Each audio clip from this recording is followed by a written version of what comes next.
నేను మాట్లాడితే భూకంపం, నేను పెదవి విప్పితే ప్రధానికి వణుకే. తూటాలాంటి ఈ మాటలు రాహుల్ మాట్లాడతారంటే మామూలుగా నమ్మడం కష్టమే. కానీ ఈ శీతాకాల సమావేశాల్లో రాహుల్ మంచి వేడి మీదున్నారు. ఆచితూచి మాట్లాడడం అలవాటైన ఆ నేత ఒక్కసారిగా దూకుడు పెంచారు.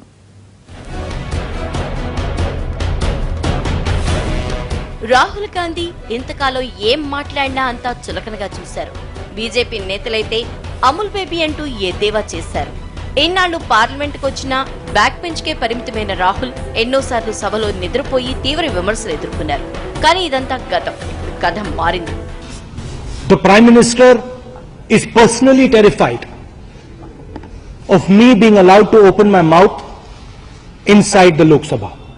రాహుల్ గాంధీ జీరో అని ప్రత్యర్థులే కాదు, సొంత పార్టీ కూడా ఫిక్స్ అయిన సమయంలో రాహుల్లోని హీరో నిద్రలేచాడు. పార్లమెంట్ వింటర్ సెషన్ లో దుమ్ము దులిపేశారు రాహుల్. ప్రధాని మోడీని కూడా డామినేట్ చేస్తూ మీడియా అటెన్షన్ తో పాటు అన్ని పార్టీల నేతలు తన వైపే చూసేలా Rahul చెలరేగిపోయారు.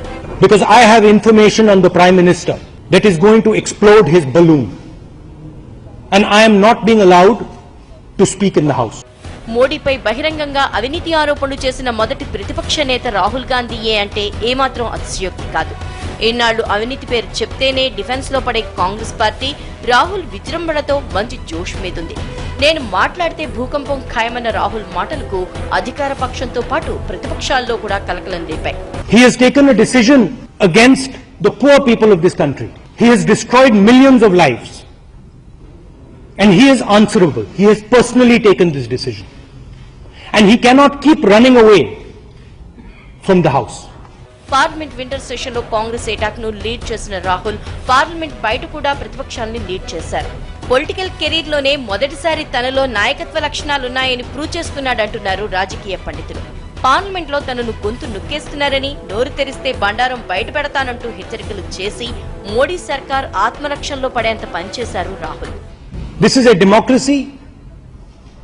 He owes the country an explanation, and he owes us, the entire opposition. ఉన్నట్లుండి రాహుల్ దూకుడు చూపించడం వెనుక కేవలం రాజకీయ కారణాలే కాదు, పార్టీ అవసరాలు కూడా తోడయ్యాయి. పార్టీని నడిపిస్తున్న సోనియా గాంధీ కొన్నాళ్లుగా అనారోగ్యంతో ఇంటికి పరిమితమయ్యారు. ఇప్పటికే ఏఐసీసీ ఉపాధ్యక్షుడిగా ఉన్న రాహుల్ త్వరలో అధ్యక్షుడు కావడం ఖాయమైంది. అందుకే ఇప్పుడు రాహుల్ అర్జెంట్ గా లీడర్షిప్ క్వాలిటీస్ ని నిరూపించుకోవాల్సిన అవసరం కనిపిస్తోంది. ఇందులో భాగంగానే పార్లమెంట్ వింటర్ సెషన్ లో రాహుల్ నిప్పులు చెరుగుతున్నారని పొలిటికల్ సర్కిల్స్ లో చర్చ జరుగుతోంది. కారణాలు ఏవైనా కాంగ్రెస్ పార్టీలో మాత్రం మంచి ఉత్సాహం కనిపిస్తోంది.